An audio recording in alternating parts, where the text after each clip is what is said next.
여러분, 누군가와 이렇게 교제하고 나눌 때 몇 시간 대화해도 즐겁지 않습니까? 깨어진 관계가 회복되어졌을 때 몇 시간 대화를 나눠도 즐겁지 않습니까? 제가 요즘에 어떤 분하고 많은 대화를 나누고 있습니다. 거의 매일 그분을 다시 주님의 은혜 가운데 회복시키기 위해서 하루에 거의 2시간씩 지난 5일 월요일부터 내내, 어젯밤에도 또 전화가 저에게 와서 1시간 반 통화해서 지난 시간에 그분하고 한 10시간 더 대화를 나눴습니다. 2번 만나고 또 여러 차례 대화를 하면서, 그래서 그분의 영혼이 다시 회복되는 것이 너무 기쁘고 너무 감사해서 그분과 대화하는 것이 너무너무 즐거워서 시간 가는지도 모르고 그렇게 대화를 했는데요, 여러분이 하나님과 그렇게 대화할 때 여러분의 영혼이 살고 또한 생명이 소생되어질 줄로 믿습니다. 오늘 본문은요, 우리가 이 땅을 살아가며 어떤 신앙의 모습으로 살아계신 하나님, 온 우주 만물의 통치자가 되시는 그 하나님과 영적으로 교제하며 그분을 예배하며 기도 응답의 역사를 이뤄가며 살아갈 것인가. 오늘 예수님께서 이 기도의 원리를 설명하기 위해서 특별한 비유를 드셨습니다. 오늘 우리가 18장을 읽었는데 17장 바로 앞부분에는 어느 날 언젠가 느닷없이 갑자기 임하시는 하나님의 나라의 속성에 대해서 주님이 말씀하셨고, 그 말씀이 끝난 이후에 그 영원한 하나님의 나라를 기다리는 주님의 백성들의 삶의 양상에 대해서, 특별히 기도하는 주님의 백성들의 삶의 모습에 대해서 이 아름다운 또 재미있는 비유를 통해서 하나님께서 우리에게 큰 은혜를 주고 계십니다. 여러분, 우리 예수님은 기도하며 사역을 시작하셨고 기도하며 이 땅에서의 사역을 마치셨습니다. 이 자리에 함께 예배하는 모든 주님의 백성들의 삶에 기도로 하루를 시작하고 기도로 1년을 시작하고 기도로 여러분의 인생을 날마다 열어가시기를 간절히 소망합니다. 예수님은 누가복음 3장 21절에 의하면 세례를 받으시며 역사적인 공생의 사역을 시작할 때 기도하시며 그 세례를 받으셨습니다. 누가복음 23장 46절에 의하면 이 땅에서의 모든 사역이 맞춰지며 그분이 운명하시기 그 직전 결정적인 순간까지 우리 주님께서는 이 땅과 당신의 택정하신 백성을 향해서 기도하셨음을 알 수 있습니다. 다 함께 우리 누가복음 23장 46절 본문을 함께 읽어보겠습니다. 예수께서 큰 소리로 불러 이르시되 아버지, 내 영혼을 아버지 손에 부탁하나이다 하고 이 말씀을 하신 후 숨지시니라. 십자가 그 위에서 얼마나 고통스러우셨겠습니까? 그 고통스러운 순간에 그분이 운명하시기 직전에 하나님께서 당신의 내 영혼을 아버지 손에 맡깁니다 라는 이 기도를 기도를 하시고 하나님의 품으로 죽음을 맞이하시고 부활 사역 감당하시며 이 땅에서의 삶을 마감하지 않으셨습니까? 우리가 오늘 읽은 누가복음은요, 사도 누가는 다른 사도 마가, 또 요한, 또 마태 등도 예수님의 기도 사역에 대해서 특별히 관심 가지셨지만, 특별히 사도 누가는 예수님의 기도 생활에 예수님이 어떻게 사역의 현장에 기도하셨는가를 세밀하게 살피셨습니다. 그리고 성령의 영감을 받아 오늘 이 아름다운 본문과 가르침을 우리에게 계시해 주고 있는 것입니다. 예수님은 크고 작은 사역의 현장마다 조금 전에 우리가 읽은 말씀처럼 사역을 시작하실 때, 그리고 모든 사역에 맞춰지는 순간에, 그리고 중요하고 예수님께서 중요한 가르침을 선포하실 때, 예수님께서 특별히 병자들을 치유하실 때, 모든 사역의 순간에 그분은 기도하셨음을 알 수 있습니다. 기도로 사역을 시작하셨고 기도로 사역을 진행하셨으며 마치셨습니다. 사랑하는 성도 여러분, 여러분 이 시대를 살아가며 크고 작은 일들을 경험하지 않습니까? 때로는 억울하고 답답한 일을 경험할 때도 있지 않습니까? 중요한 대사를 앞두고 있지 않습니까? 여러분의 자녀들의 특별한 하나님의 도우심이 필요할 때 있지 않습니까? 여러분의 심령이 하나님 앞에 회복되어질 결정적인 인생의 순간이 있지 않습니까? 두렵고 떨리는 순간이 있지 않습니까? 항상 끊임없이 꾸준히 포기하지 아니하고 주님 앞에 은혜를 구하셔서 살아계신 하나님의 그 선한 위로와 도우심을 날마다 누리며 경험하시는 아름답고 귀한 예배자로서 또 하나님의 구원받은 믿음의 백성으로 살아가시기를 간절히 소망합니다. 여러분, 오늘 말씀을 함께 나누겠습니다. 1절의 말씀을 통해서 주님의 우리의 삶을 향해서 이렇게 위로하십니다. 너희들은 항상 기도하고 낙심하지 말아라. 다 함께 시작. 항상 기도하고 낙심하지 말아라. 1절을 읽겠습니다. 시작. 예수께서 그들에게 항상 기도하고 낙심하지 말아야 할 것을 비유로 말씀하여. 아멘. 예수님께서 예수님의 제자들에게 항상 기도하고 또 기도하며 낙심하지 말 것을 비유로 말씀하셨다고 증언하고 있습니다. 여러분, 이 복음서를 기록한 누가는 평생토록 예수님의 공생의 사역을 지켜봤을 것이고, 또한 신약 성경의 절반을 기록하고 복음을 온 세상으로 전파하는 데 있어서 지대한 공헌을 세운 사도 바울과 함께 이방 지역 곳곳을 다니며 소아시아 곳곳을 다녔고 유럽 대륙 곳곳을 다니며 복음을 전했습니다. 그의 정말 신실한 동역자였던 사도 바울이 모든 사역의 순간에 예수님처럼 기도하며 그 사역을 감당했다는 것을 그는 날마다 확인했었던 것 같습니다. 그리고 그가 기록했던 누가복음과 사도행전을 통해서 기도하는 사람들에게 임하시는 성령의 특별한 역사를 증언하고 있는 것입니다. 여러분, 이 본문, 오늘 읽을 본문이 보통 여러분 성경책에 불의한 재판장과 과부의 한 과부에 관한 비유라고 우리말 성경에서는 주로 번역이 되어져 있는데, 여러분이 쉽게 접할 수 있는 영어 성경에서는 이 본문을 이렇게 비유합니다. The parable, 비유라는 뜻이고, of the persistent widow. 이 노란 글자를 어떻게 번역해야 되는가? 과부, 혼자 사는 미망인인데요, 이 미망인이 어떤 특징을 갖고 있는가? 끈질기고 집요하고 포기하지 않는 그런 과부다. 그런 미망인에 관한 비유를 우리 주님께서 말씀해 주고 계십니다. 끈질기고 집요하게, 이번 달 했는데 잘 안 돼, 올해 열심히 한번 해봤는데 내년엔 안 될 것 같아서 또 포기하고, 그런 것이 아니고, 어떤 기도 제목이 생긴다면, 삶의 목표가 생긴다면 포기하지 아니하고 날마다 항상 꾸준히 반드시 나의 꿈과 비전이 하나님의 은혜 가운데 성취되어질 것이라고 믿고 기도했다는 것입니다. 사랑하는 성도 여러분, 여러분의 삶에 기도 제목이 있어요, 없어요? 있지요, 많죠. 저는 계속 기도 제목을 쭉 넘버링을 합니다. 제 엑셀 파일에다가. 그리고 응답된 거는 옆 시트로 빼돌리고, 위치를 옮기고, 또 새로운 기도 제목을 계속 넘버링을 해가며 기도 제목을 합니다. 저의 목회를 위한 기도 제목, 교회를 위한 기도 제목, 이 세종 땅 나라를 위한 기도 제목, 성도들의 기도 제목을 그렇게 넘버링을 쭉 합니다. 기도 제목이 너무 많아요. 그래서 한 번 하면은 한참 해야 됩니다. 제가 다 기억하지 못하기 때문에 그거를 장부로 만들어서 제가 한다고 말씀을 드렸잖아요. 제가 그러니까 지난주에도 여러 성도님들이 기도 제목을 저에게 보내주셨습니다. 저하고 제 번호를 아는 분들이. 그래서 그걸 다시 거기다가 입력했습니다. 여러분, 그런데 저도 이런 기도 부족하지만 사역을 기도로 예수님처럼 바울처럼 하기 위해서 그렇게 감당하고 있습니다만, 그리고 여러분들 지금 앞에 함께 예배를 인도하는 목회자로 살아가고 있지만, 제가 다른 보통의 일반적인 목사님들과 같이 어렸을 때 부름받고 소명받은 목사님이 아니고, 여러분과 같은 평신도 생활을 오래 거쳤습니다. 결혼을 했고요, 신혼여행을 갔다 와서 그 다음 주에 등록한 교회에서, 그곳이 바로 저의 모교회인 대전명성교회입니다. 이곳에서 교회도 성장하며 제 인생도 같이 성장했고, 서리집사로, 주일학교 선생님으로, 성가대원으로, 남선교회 회장으로 곳곳에서 교회를 섬기며 안수집사도 했습니다. 그런데 안수집사 나갔다가 두 뼈가 모자라서 떨어지기도 했습니다. 저의 이력입니다. 그리고 하나님의 은혜로 크고 작은 교회 사역들을 감당하다 보니 30대에 장로로 피택되는 영광을 하나님 앞에 얻었습니다. 제가 30대 중반이었습니다. 정말 세상이 왜 이렇게 작지?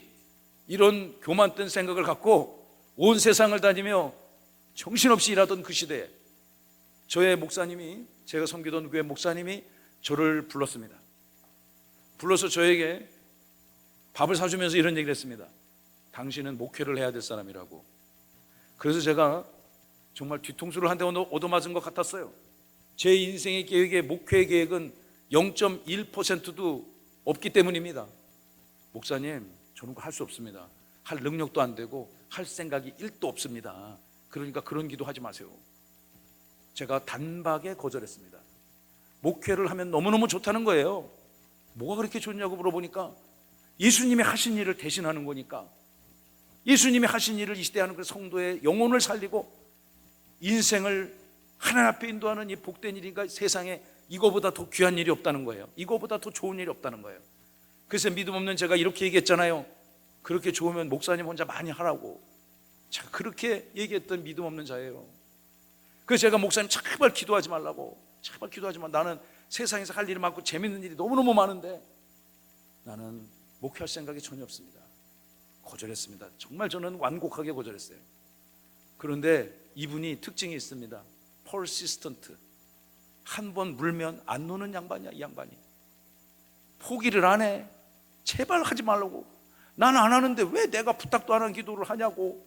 제발 하는데 이분이 기도 응답을 받았습니다. 10년 걸렸습니다. 제가 그 얘기를 듣고 나서 신학교를 가게 되는까지 10년이 걸렸습니다. 30대 중반에 처음 권면을 받았는데 10년이 지나서 40대 중반이 다 돼서야 늦은 나이에 만학도가 되어서 신학대학원을 제가 가게 됐잖아요. 그분이 그때 얼마나 기뻐했는지요. 10년 기도 제목 응답받으니까 한 번 물면 안 노는 영적인 전사가 되시기를 주님의 이름으로 축원하고 축복합니다. 제 스승한테 그걸 배운 거예요, 제가. 그래서 저도 한 번 기도하면 포기하지 않습니다. 여러분의 삶에 크고 작은 기도 제목들이 있을 때 올해 이번 주 열심히 했는데 전혀 감동이 없어, 은혜가 없어, 그리고 응답의 가능성도 없어. 여러분 절대 포기하시면 안 됩니다. 주님이 기도할 때 어떻게 하느냐, 항상 기도하라는 거예요. 끈질기고 집요하게 기도하라 말씀하셨으니 여러분 이 시대를 살아가며 여러분 인생 앞에 크고 작은 기도 제목들이 주님 앞에 상달되어지고 응답되어지는 역사가 반드시 나타날 줄로 믿습니다. 여러분 이 비유의 말씀 설교를 함께 들어가 보도록 하겠습니다. 2절의 본문입니다. 어떤 등장인물이 나올까요? 불의한 재판장에게 끊임없이 요청하는 한 미망인의 이야기가 예수님의 비유로 설명되어집니다. 2절과 3절의 말씀을 보시면은 어떤 한 도시에 재판장이 살고 있었습니다. 이 재판장을 성경은 설명하기를 예수님은 하나님을 두려워하지 않는 인생이다. 하나님을 두려워하지 않는 인생이야말로 가장 미련한 인생임을 믿으시기 바랍니다. 하나님을 두려워하지 않으니 세상을 두려워하겠습니까? 사람을 무시하고 경멸하고 낮추어 보는 그런 못된 사람, 질이 안 좋은 사람이었습니다. 여러분 이 사람이 근데 직업이 좋았어요. 재판장이었습니다. 이 재판장이 이 예수님의 비유에 등장하고요, 또 이 재판장의 대비가 되는 한 인물이 있으니 그 인물은 3절에 소개가 됩니다. 3절 다 함께 읽어봅니다. 시작. 그 도시에 한 과부가 있어 자주 그에게 가서 내 원수에 대한 나의 원한을 풀어주소서 하되. 두 번째 등장인물은 예수님의 비유 설교에 등장하는 두 번째 설교는 한 과부 미망인입니다. 근데 이 말씀을 통해서 과부를 설명하기를 혼자 사는 여인인데 자주 그를 찾아가는 것입니다. 자주 시시때때로 맨날 찾아가는 것입니다. 왜 찾아가느냐? 이 불의한 재판장, 자기가 제일 잘났다고 하나님도 무서워하지 않는, 그리고 사람들을 무시하고 경멸하는 이 재판장을 찾아가서 내 원수를 풀어주세요, 나의 원한을 풀어주세요, 매일 찾아갔다는 것입니다. 어떻게 찾아갔을까요? 재판장이 출근하는데 먼저 와서 사무실 앞에 기다리고 있습니다. 재판장님, 제 얘기를 들어주시고 나의 이 억울함과 원한을 풀어주셔야 됩니다. 이 사람, 네, 한번 들어보시죠. 그럼 들어보겠습니다. 무슨 얘기인가요? 그러지 않고, 나 몰라요, 귀찮아요, 왜 나한테 와서 그래? 나보다 저 아랫 사람들한테 가서 상해요. 내가 다룰 이슈가 아니에요. 외면하고 문을 쾅 닫고 들어갑니다. 하루 종일 그 여인은 이 재판장의 삶의 현장을 떠나지 않습니다. 재판장이 퇴근하려고 집을 가려고 사무실을 나왔는데 또 엎드려서 재판장님, 내 억울함을 들어주세요. 나의 이 속상함을 풀어주세요. 재판장만이 나의 이 억울함을 풀어줄 수 있는 유일한 분이니 내 얘기를 들어주세요. 매일 찾아갔다는 것입니다. 끊임없이 집요하게 포기하지 않고 찾아갔다는 것입니다. 여러분, 이것은 예수님의 비유 설교라는 것을 염두에 두고 말씀을 들으셔야 돼요. 하나님 나라의 통치 원리와 하나님 나라의 백성들의 영적인 기도 생활의 원리를 주님이 이 비유를 통해서 설명을 해주고 있는 것입니다. 여러분, 이 비유의 이 중심부 말씀을 함께 읽어보기를 원합니다. 4절과 5절의 말씀을 통해서 이 불의한 재판장이 모종의 중대한 결심을 하게 됩니다. 어떤 결심일까요? 4절을 보겠습니다. 그가 얼마 동안 듣지 않았습니다. 4절의 말씀을 열어주세요. 얼마 동안 듣지 않았습니다. 한동안은 찾아와도 외면했다는 얘기입니다. 무시했습니다. 그런데 밤낮으로 찾아와가지고 때를 쓰니 어느 날 이 사람이 이렇게 생각했다는 것입니다. 내가 원래 하나님을 두려워하지 않고 사람을 무시하는 사람이다. 그러니까 자기가 나쁜 사람이라는 걸 스스로 안다는 얘기죠. 그런데 내가 비록 이런 사람이지만 저렇게 집요하게 나를 와서 괴롭히는 저 여인의 소원을 들어보고 내가 할 수 있는 한 도와줘야 되겠다라고 결심한 것입니다. 18장 5절의 말씀을 다 함께 읽어봅니다. 시작. 이 과부가 나를 번거롭게 하니 내가 그 원한을 풀어주리라. 그렇지 않으면 늘 와서 나를 괴롭게 하리라 하였느니라. 이 재판장이, 불의한 재판장이, 저 여인이 징글징글하게 그냥 거의 스토커 수준으로 그냥 이 재판장을 따라와서 쫓아다니며 밥 먹으러 갈 때 쫓아오고 누구 손님 만날 때 바깥에서 고래고래 소리 지르고 내 얘기 좀 들어달라고 이러니 이 사람이 포기한 거예요. 누가 더 끈질깁니까? 이 여인이 비교할 수 있을 정도로 끈질깁니다. 여러분, 이 재판장이 무엇하는 사람입니까? 영어 성경을 찾아보면 이 재판장을 저지, 심판하는 사람이라고 표현합니다. 여러분, 야구 좋아하세요? 야구? 네, 베이스볼. 요즘 대전, 충청도 사람 난리가 났잖아요.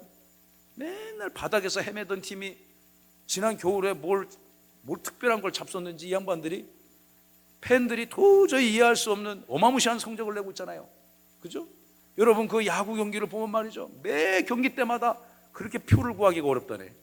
예? 그런데 여러분, 그 경기 보면은 심판이 있습니다. 저지맨들이 그 곳곳에 있잖아요. 홈플레이트에 두고 1루, 2루, 3루 다 있습니다. 중요한 경기에는 외야에도 이렇게 쓰죠. 이 사람들이 무엇을 판정합니까? 야구 선수 플레이하는 가운데 당신 말이야 죽었어, 아웃, 들어가. 당신 세이브, 살았어, 안전한 상태야, 당신은 살았어. 여러분, 저지, 이 재판, 심판하는 사람은 무엇을 하는가? 그 사람이 살았느냐 죽었느냐를 판정하는 거예요. 여러분, 살았을 줄로 믿습니다. 주님의 은혜와 주님을 믿는 믿음과 하나님의 거룩하신 구원의 경륜에 따라 여러분은 영원한 주님의 심판을 가운데서 천국 백성으로 인정받았음을 믿으시기 바랍니다. 근데 예수 안 믿으면 어떻게 되냐? 그 심판을 자기 의로움과 자기 능력으로 온몸으로 감수하겠다는 것입니다. 하나님의 심판을 감당할 인생은 그 어디에도 없습니다. 지금 이 땅에 살아가는 동안에 자기가 잘났고 건강하고 명예도 있고 부귀도 있고 잘났고 배운 것도 많고 하겠지만 하나님 그 심판의 인생 앞에, 심판대 앞에 선 인생 앞에 그 누구도 그 심판을 면할 인생은 없을 줄로 믿습니다. 그러나 이 시간 하나님을 예배하는 주님의 백성들, 사랑하는 성도 여러분들은 완전한 하나님의 나라, 영원한 하나님 나라 천국 백성으로 그 심판대에서 승리했음을 믿으시면 아멘. 여러분, 이 재판장이 비록 세상에 있는 이 불의한 재판장이 못된 사람입니다. 인성이 부족한 사람입니다. 그러나 이 사람이 그 여인의 원한을 풀어줄 수 있는 권세가 있는 사람이죠. 그것을 안 이 여인이 끊임없이 부단히 그 재판장을 찾아갔다는 것입니다. 예수님이 왜 이런 비유의 말씀을 주셨겠습니까? 예수님이 이 비유 말씀을 통해서 이렇게 세상에서 인성도 부족하고 실력도 부족하고 한계가 있는 이런 재판장이라 할지라도 밤낮 없이 찾아와서 살려달라고 부르짖는 이 미망인의 원한을 들어줄지언정 들어줄진데 하물며 만군의 우리 주 여호와 하나님, 온 우주 만물의 통치자 되시는 영원하고 강력한 정의로운 그 하나님이 하나님의 택한 백성들의 간구와 기도를 들어주시지 않겠느냐. 할렐루야. 우리 주님은 이 비유의 말씀을 우리에게 주고 계시는 것입니다. 여러분의 마음에 온 기도 제목이 있습니다. 그러나 그거 주님 앞에 내어놓으시기 바랍니다. 여러분이 해결하려고 꽁꽁 가슴속에 묻어두지 마시고 주님 앞에 이 불의한 재판정을 찾아서 밤낮으로 그 원한을 풀어달라고 간구했던 이 여인을 따라, 여인의 비유를 따라 오늘 이 시대를 살아가는 저와 여러분들이 간절한 기도 제목이 있다면 여러분이 해결하려고 하지 마시고 하나님의 지혜와 공의로움에 맡기시는 은혜가 있기를 간절히 소망합니다. 여러분, 우리 주님은요 선하고 완전하시고 사랑으로 충만하신 분이십니다. 이런 하나님의 백성들을 향해서 우리 주님께서 어떤 해석을 내리실까요? 마지막 네 번째 본문 말씀입니다. 우리 주님은 오래 참지 않으시는 하나님이십니다. 다 함께 시작. 오래 참지 않으시는 하나님. 하나님이 오래 참을까요? 오래 참지 않으실까요? 네? 오늘 여기 대지에 가면 오늘 본문은 오래 참지 않으신다. 근데 하나님은 오래 참으시기도 합니다. 이 땅을 향해서 당장 몽둥이를 들어서 심판을 하실 때에도 하나님은 또 기도하시고 또 생각하시고 또 돌아보시며 우리를 향한 심판을 보류시키고 계심을, 주님의 심판의 때를 계속 연장시키는 거죠. 그때가 언제인지 우리는 아무도 알 수 없습니다. 여러분 코로나 걸리신 적 있죠? 응? 안 걸린 분도 있다는데 어떤 분은 막 4번 걸렸다는 분도 제주에 있었어요. 제가 코로나를 한번 걸려봤습니다. 2022년 9월 달에 일주일 동안 뉴욕을 갔다 왔습니다. 볼 일이 있어가지고 뉴욕을 갔다 왔는데 그 미국 사람들은 뭐 코로나인지 전혀 신경도 안 쓰고 그냥 나라가 그것을 통제할 수 있는 그런 나라가 아니에요. 미국은 그냥 걸려서 죽을 사람 죽고 살 사람 살아라, 거의 그냥 그런 분위기였어요. 그래서 제가 일주일 동안 일을 잘 보고 돌아왔는데 돌아오면은 또 바로 검사해야 되지 않습니까? 다 해보셨잖아요. 엄청 아프잖아요. 근데 꼭 해야 되니까 제가 검사를 했습니다. 그때 몸이 하나도 안 아팠어요. 근데 문자가 왔습니다. 당신은 코로나에 감염됐다. 그래서 제가 난 하나도 안 아픈데 이 사람들 이거 검사 제대로 하는 건가, 이거 엉터리 아니야? 응? 감기 안 걸렸는데 막 걸렸다고 그러는 거 아니야? 그런데 희한하게 문자를 받고 나서 아프기 시작했습니다. 정말 너무너무 아팠습니다. 제가 그때 이 현장을 지키며 교회 건축 현장을 지키며 열심히 일했던 때였는데 그 일주일 동안 미국 갔다 와서 바로 이 현장에 다시 복귀해서 일을 해야 되는데 너무너무 아파갖고요. 야, 정말 아프대요. 이제까지 아팠던 그런 감기와는 차원이 다른 거였습니다. 경험해 보신 분 아시잖아요. 그죠? 여러분, 제가 그걸 아프면서 일주일 동안 쉰 게 아니고 끙끙댔습니다. 그냥 끙끙 앓았습니다. 우리 가족들은 일주일 동안 푹 쉬겠다고 그랬는데 제가 쉰 게 아니라 앓았습니다. 앓았어요. 일주일 동안 끙끙대며 앓으며 제가 이렇게 기도했습니다. 하나님 참 고맙습니다. 이 땅이 완악하고 폐역하여 이 코로나를 보내주신 걸로 나는 믿는데 코로나를 보내주셔서 너무너무 고맙습니다. 왜냐하면 코로나보다 하나님이 10배 더 센 걸 보냈다고 생각해 보세요. 감당할 인류가 없습니다. 제가 보기에는 진짜 인류 심판의 때가 올 것 같다는 생각이 들었습니다. 하나님 이 땅을 회복시켜 주시고 이 땅의 완악함을 치유시켜 주시고 절대 코로나보다 더 센 거는 보내지 말아 주옵소서. 여러분, 제가 이렇게 기도했어요.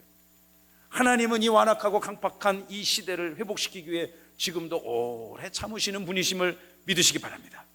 그런데 오늘 본문에 보면 그렇지 하나님이 오래 참지 않을 때도 있다. 어떨 때일까요? 6절의 말씀을 읽어봅니다. 6절, 주께서 또 이르시되 불의한 재판장이 말한 것을 들으라. 주님이 이 특별한 비유를 드시고 이 비유 속에서 어떤 가르침을 해석하고 적용시켜 주실지 여러분 기대하고 들으시기 바랍니다. 7절 시작. 하물며 하나님께서 그 밤낮 부르짖는 택하신 자들의 원한을 풀어주지 아니하시겠느냐. 그들에게 오래 참으시겠느냐? 오래 참으신다는 얘기입니까? 오래 참지 않는다는 얘기입니까? 오래 참지 않는다는 얘기예요. 어떤 경우에, 어떤 케이스에 하나님이 당신의 백성들을 향해서 오래 참지 않으실까요? 하물며 하나님께서 그 밤과 낮으로 시도 때도 없이 부르짖는 당신의 사랑하는 택정받은 백성들의 원한이 생겼을 때, 여러분 세상 살며 원한 살릴, 원한 가질 일 없기를 간절히 소망합니다. 그런데 이제까지, 앞으로는 그렇게 될 줄로 믿고, 할렐루야. 그런데 이제까지 여러분의 인생의 여정 가운데 원한 사무칠 일 있었습니까? 없었습니까? 없었어요? 저는 많았었는데요. 제 인생 살아가면서 억울하고 답답한 일, 원통하고 불안한 일 여러 번 있었습니다. 그럴 때 그 원함, 답답함을 우리 어디에 가다 쏟아내야 될까요? 친구들 밤에 만나가지고 뭐 카페에서 얘기하거나 뭐 맥주 먹으면서 얘기한다고 그게 풀려집니까? 어림턱도 없는 얘기입니다. 여러분, 이 땅 살아가며 원한이 생긴다는 것은 자기의 힘과 지혜와 능력과 환경으로는 극복할 수 없는, 자기보다 우월한 부당한 힘이 나에게 내려왔을 때, 나를 뒤덮었을 때 보통 억울한 걸 느끼잖아요. 어떤 관계에 있어서 내가 할 소리를 확 해버리면 속이 풀리는데, 그 환경에 압도당해서, 내가 그 사람의 권세에 압도당해서 내가 약해서 찍소리도 못하고 집에 와서 원하고 분통한 거 아니에요. 돈을 뺏겨서 분통하고요, 내 자리를 뺏겨서 원통하고요, 나의 인격을 침해당해서 빼앗기고요, 원한을 살 수도 있고요, 내 재산을 강탈당하고 내 가정에 피해를 주었을 때 인간들은 원통함을 느낍니다. 누구나 다 경험합니다. 제가 어떻게 자라나고요, 여러분처럼 세상에서 쓴맛 단맛 다 봤거든요. 단맛만 있습니까? 세상에는 쓴맛도 있습니다. 가정에도 있고요, 여러분의 삶의 현장, 직장에도 있고요, 어린 자녀들의 현장에도 있습니다. 우리 어린 자녀들이 학교 가가지고 학폭 피해를 받았다고 생각을 해보세요. 얼마나 그것이 부모와 엄마 입장에서 가슴에 원한이 사무치겠습니까? 여러분, 크고 작은 일들 속에서 세상 사람들 앞에 악한 자들, 이 불의한 사람들 앞에서 뒤통수 맞을 일 얼마든지 있었을 줄로 믿습니다. 그럴 때 우리 어떻게 해야 될까요? 물론 세상의 지혜도 또 총명함도 필요합니다. 그러나 가장 먼저 우리가 해야 될 것은 하나님 앞에 밤낮 없이 여러분의 원함을 내어 쏟을 때, 여러분의 기도 제목을 내어 쏟아 놓을 때 하나님께서 여러분의 삶과 인생을 위로하사 반드시 응답해 주실 줄로 믿으시기 바랍니다. 여러분, 저도 그런 삶으로 살아가기를 원합니다. 그렇게 이번 한 주간에도 사역하고 살겠습니다. 교회를 위해 기도하고 성도들의 삶의 현장을 위해서 연약함을 치유되고 회복시키기를 원하며 하나님 앞에 기도하겠습니다. 사도행전 16장에 보시면 이런 말씀이 있습니다. 누가와 함께, 오늘 이 누가복음을 기록한 기록자로 쓰임받은 사도 누가와 함께 사도 바울이 온 열방 이방 땅을 향하며 복음을 전했습니다. 원래 사도 바울은요, 소아시아 곳곳에, 아시아 곳곳에 복음을 전하고 예수님을 알리기를 원했습니다. 그러나 성령께서는 그의 방향과 사역의 계획을 아시아 땅에서 유럽 대륙으로 그의 사역이 확장되어지기를 원하셨습니다. 그가 하나님 앞에 부르심을 받고 배를 타고 그의 사랑하는 동료들과 함께 유럽 땅을 건너가게 되잖아요. 복음이 처음으로 유럽 땅을 건너가게 되는 역사적인 장면을 사도행전 15, 16장은 우리에게 계시해 주고 있는 것입니다. 빌립보 성이라는 곳에 가서 복음을 전하기 시작했습니다. 그런데 이 사람들이 예수님이 복음을, 바울이 그리고 누가 일행이 복음을 전하는 것, 예수님을 그 낯선 땅에 와서 전하는 것이 못마땅했습니다. 그래서 정죄하고 때리고 심지어 감옥에도 보냈습니다. 제가 우리 전도사님들하고 이곳 현장에서 아파트 새나루, 그 다음에 수룹에, 여러분 사시는 새샘, 해들, 그리고 호려울, 우리가 거기만 전도하는 게 아니고 우리 전도사님들한테 제가 강 건너 북쪽으로도 가시오. 그래서 그쪽 가서도 여러분 또 많이 있죠. 새뜸, 나리째, 저기 산울, 해밀동 이런 데까지 가서도 복음을 전하고 옵니다. 할렐루야. 여러분, 그런데 그곳에 이렇게 다니다가 보면 전도하고 복음을 전하는 자들이 아주 못마땅하게 고깝게 보는 분들이 있습니다. 그래서 저 사람들 내쫓으라고 신고하는 사람들이 있습니다. 그래도 때리는 사람은 없죠. 못마땅하게 우리 동네 복음 전하러 온 곳이 마땅치 않아도 때리는 사람은 없습니다. 그러나 바울은요, 복음을 전하다가 매도 맞고 정죄들 당하고 심지어 감옥에도 갔습니다. 그들이 얼마나 억울했겠습니까? 바울이 여러분 얼마나 대단한 인물이었습니까? 얼마나 뛰어난 인물이었습니까?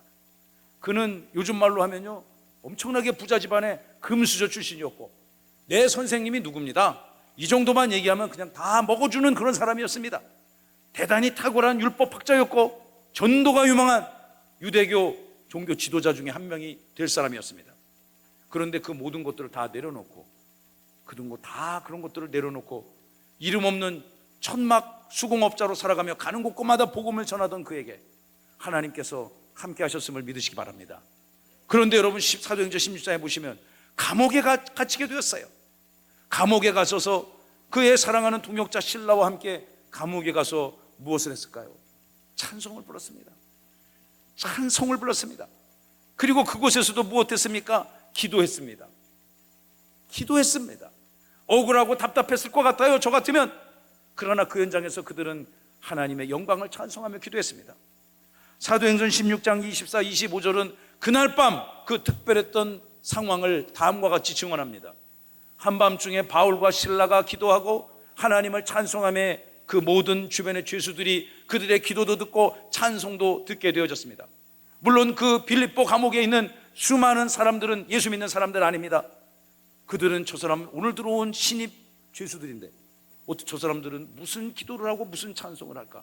아마 귀 기울여 듣고 있었던 것 같아요. 26절 다 함께 시작. 이에 갑자기 큰 지진이 나서 옥토가 움직이고 문이 곧다 열리며 모든 사람의 매인 것이 다 벗어진지라. 할렐루야. 아멘. 여러분, 초대교회가 세워지고 역사상 유럽 대륙의 첫 번째 역사적인 교회가 그 땅에 세워질 때 이런 강력한 복음의 능력, 성령의 역사가 나타났다는 것입니다. 여러분, 이러한 영적인 원리가 여러분의 치열한 삶의 현장에 나타나기를 예수님의 이름으로 축원합니다. 여러분의 삶의 현장에 언제 주님이 일하시는가? 여러분이 여러분의 모든 연약함을 내어놓고 여러분이 억울한 것, 답답한 것, 속상한 것, 바라고 소망하는 것 다 내어놓고 주님 앞에 기도할 때 여러분이 기도하는 그 현장이 성령이 역사하시고 삼위일체 하나님이 영광 가운데 임재하시는 역사적인 자리가 될 줄로 믿으시면 아멘. 여러분 가족을 위해 기도하셔야 돼요. 여러분의 배우자 남편을 위해 기도하셔야 돼요. 여러분의 남편을 여러분이 기도해 주지 않는다면 여러분의 남편을 위해 기도해 줄 인생 아무도 없습니다. 여러분의 자녀들의 삶의 현장을 위해서 여러분이 기도하지 않는다면 아무도 기도하지 않습니다. 사탄이 소망하죠. 우리 편 되라, 나의 졸개가 되라. 그러나 하나님의 은혜를 사모하며 말씀 붙들고 이 땅을 살아가고 이 위대한 예수님이 비유설교와 같이 그리고 치열했던 사도 바울의 사회 현장에 같이 기도하며 여러분의 삶의 현장을 성령이 역사하시는 그 현장으로 만들어 가시기를, 하나님의 은혜로 이루어 가시기를 살아계신 주님의 이름으로 간절히 소망하고 축원합니다. 사랑하는 형제자매 여러분, 이제 말씀을 마쳐야 되겠네요. 사도 바울은 데살로니가전서 5장 17절에서 이렇게 우리에게 성령의 가르침을 주고 있습니다. 항상 기뻐하고 17절 다 함께 시작. 쉬지 말고 기도하라. 아멘. 18절입니다. 범사에 감사하라. 이것이 그리스도 예수 안에서 너희를 향하신 하나님의 뜻이니라. 아멘. 여러분 너무 잘하시는 말씀이잖아요.